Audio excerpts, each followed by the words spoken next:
Inspirai, ó Deus, as nossas ações e ajudai-nos a realizá-las, para que em vós comece e para vós termine tudo aquilo que fizermos, por Cristo nosso Senhor.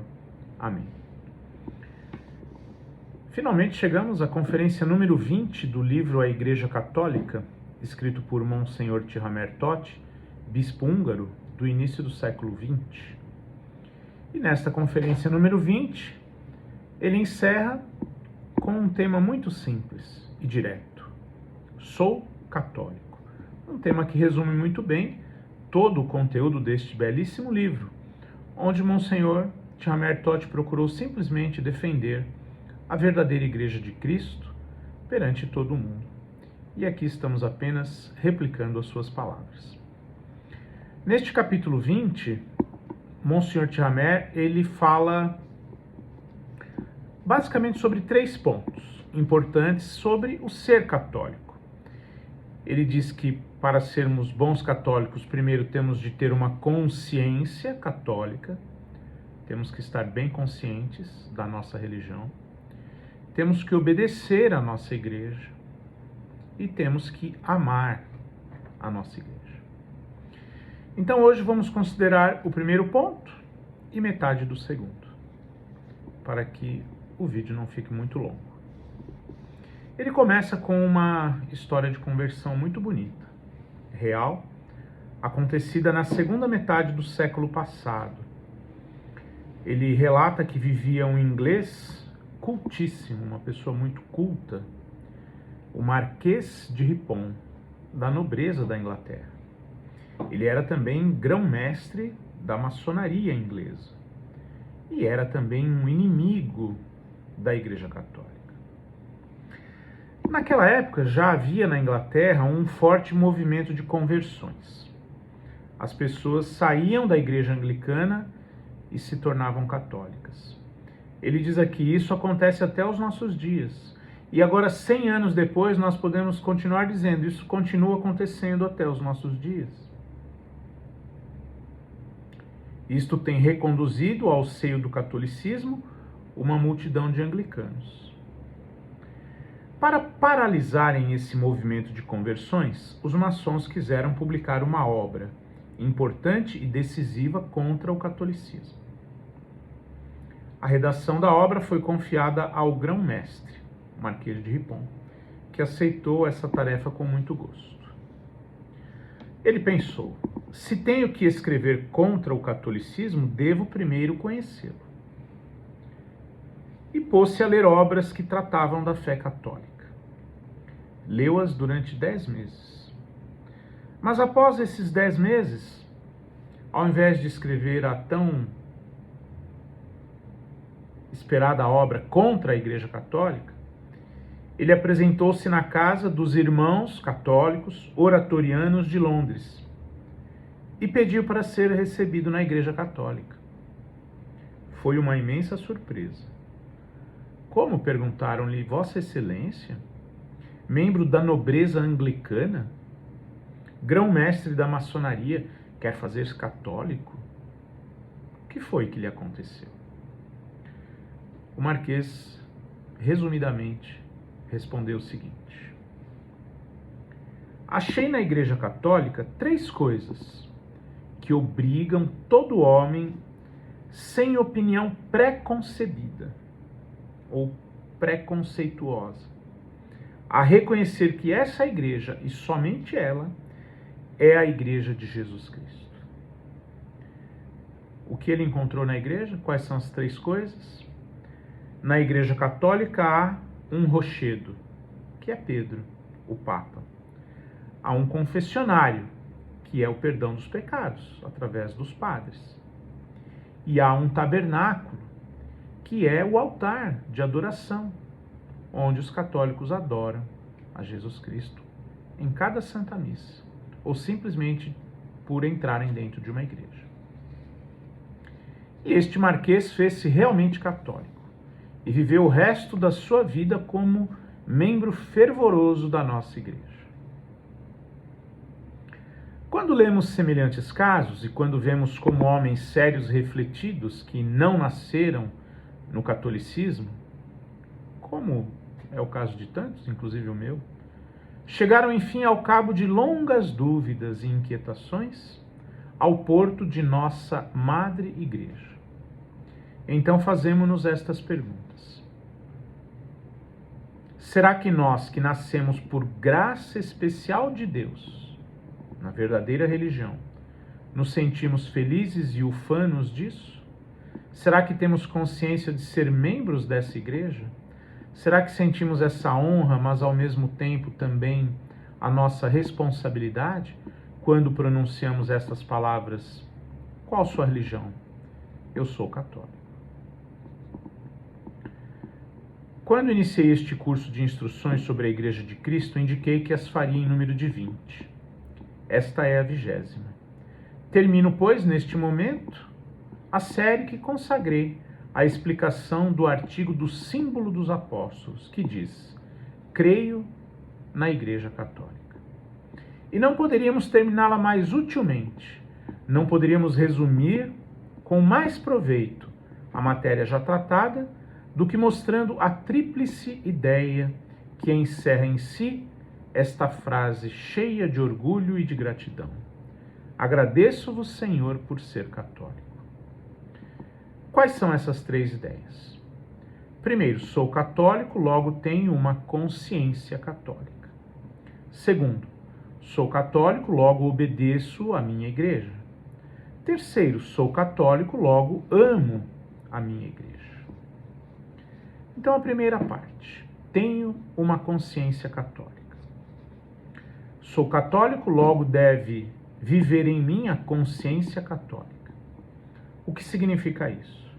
De que elementos se compõe a verdadeira consciência católica?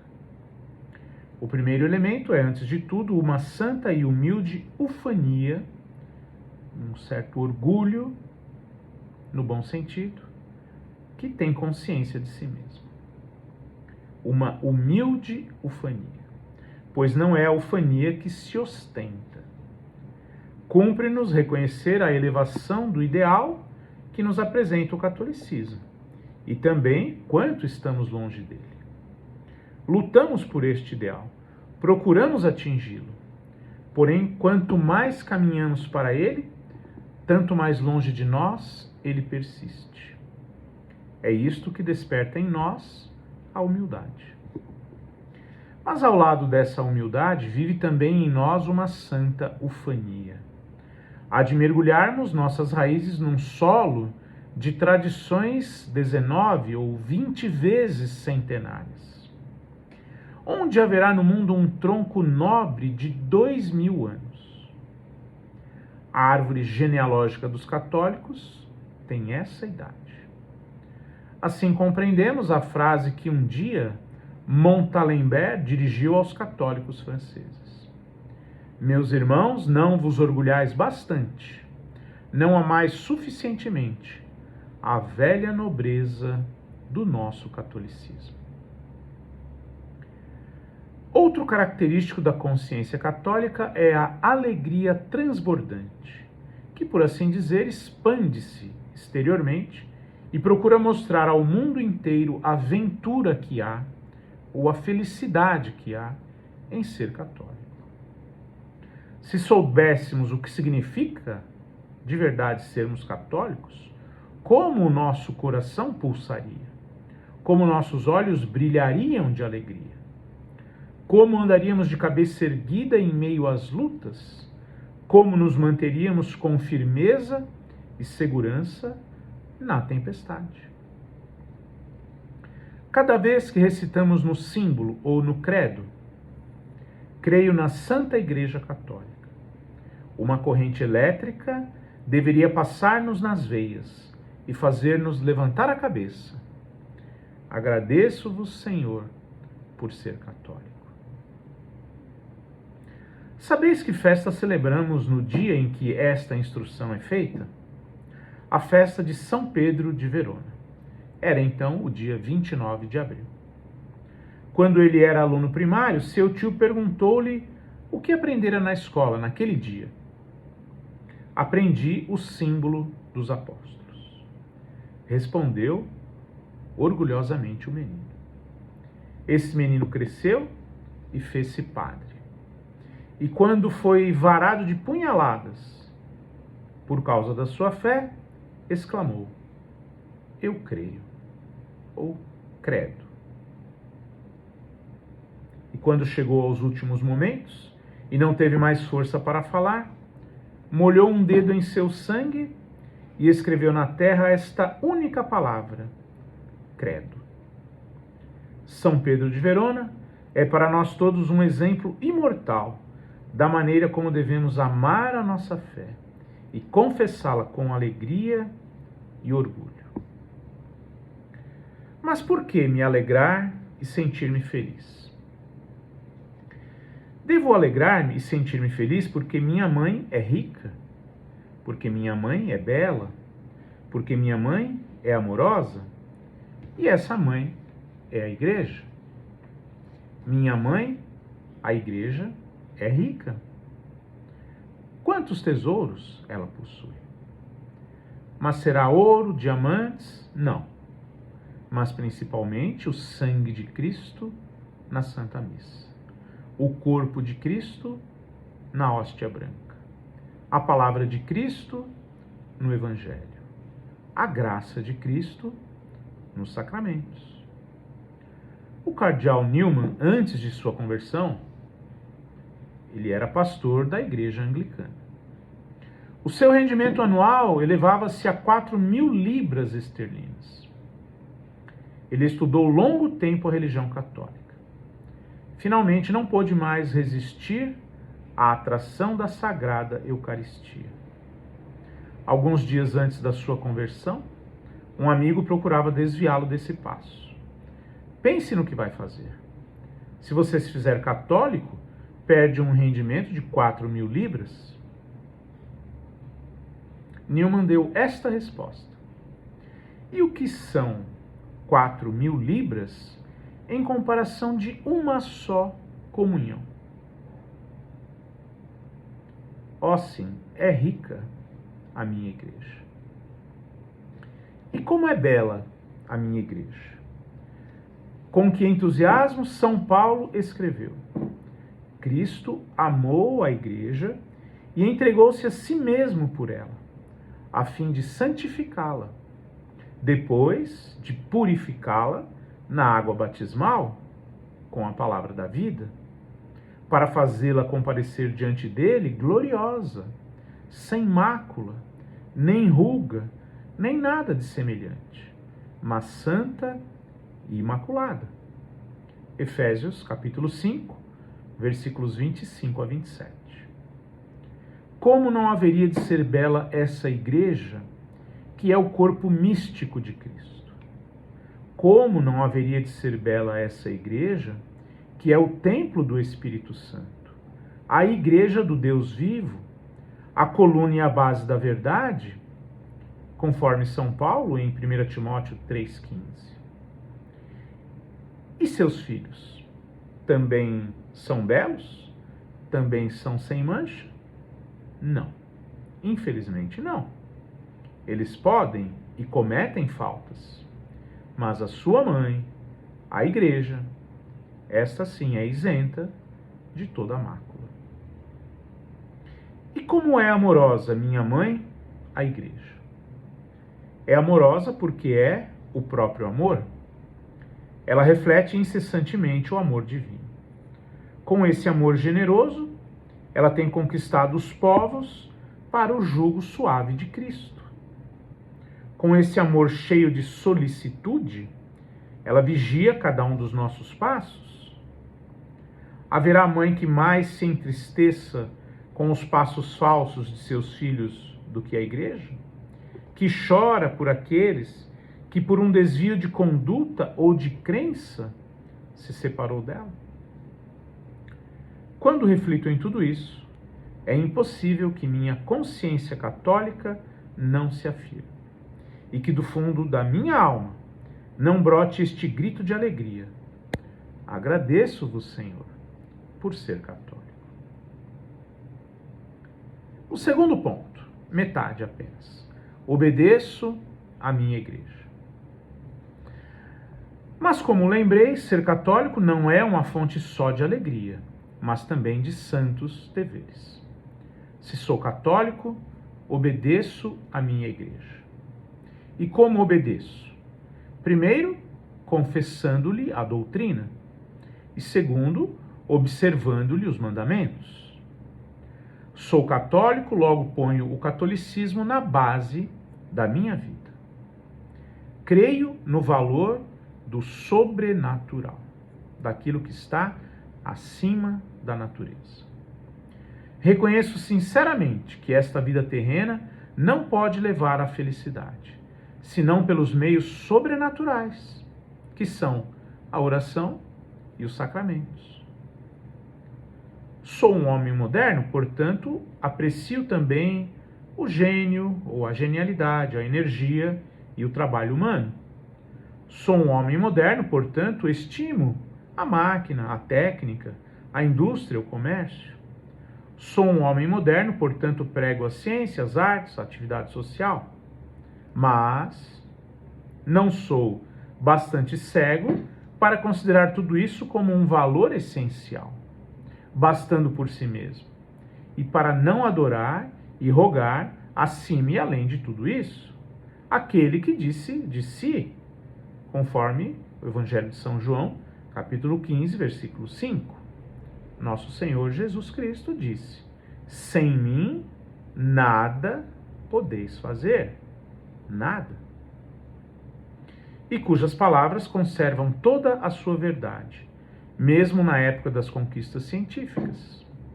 As ruínas espirituais do nosso tempo aí estão para prová-lo tristemente, que aqueles que confiam apenas na modernidade, na ciência, na tecnologia, não vão jamais encontrar a verdadeira felicidade que descansa unicamente em Deus nosso Senhor. Segundo ponto, sou católico, então já não sou um ser humano? Ou já não sou um homem? Sim, sou um homem composto de corpo e alma, e ainda mais. Ao nascer eu era só um homem, o homem natural.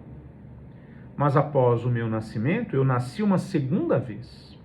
Como Cristo ordenou, nasci de novo, da água, do batismo, e do batismo no Espírito Santo, conforme João 3,5. Fui batizado e desde então sou um católico, um cristão universal. Isto é algo mais do que o homem natural? Sim. O homem natural é aquele cujo corpo encerra uma alma. O católico é aquele cuja alma é a habitação de Deus. Se a alma deixar meu corpo, já não serei um homem, mas um cadáver, que se vai para o pó. Assim também, se Deus deixar minha alma, essa alma não tem mais vida, a vida de Deus. Então, sou católico quer dizer, sou um homem benfazejo, um homem bom. Quer dizer isto e muito mais. Sou católico quer dizer, vou à missa, jejuo e rezo? Sim, isto e muito mais. O que significa então?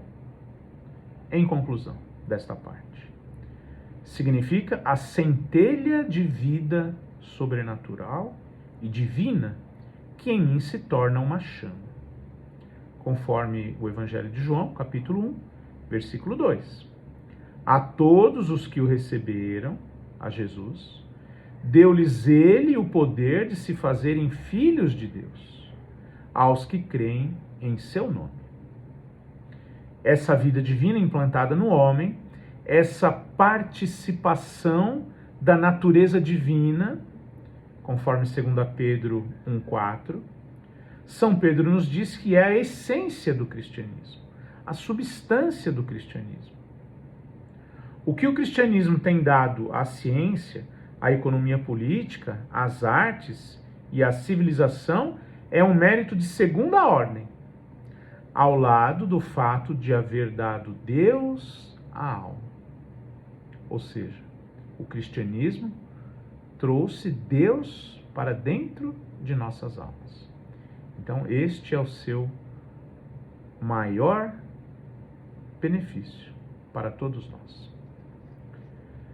Louvado seja nosso Senhor Jesus Cristo, para sempre seja louvado.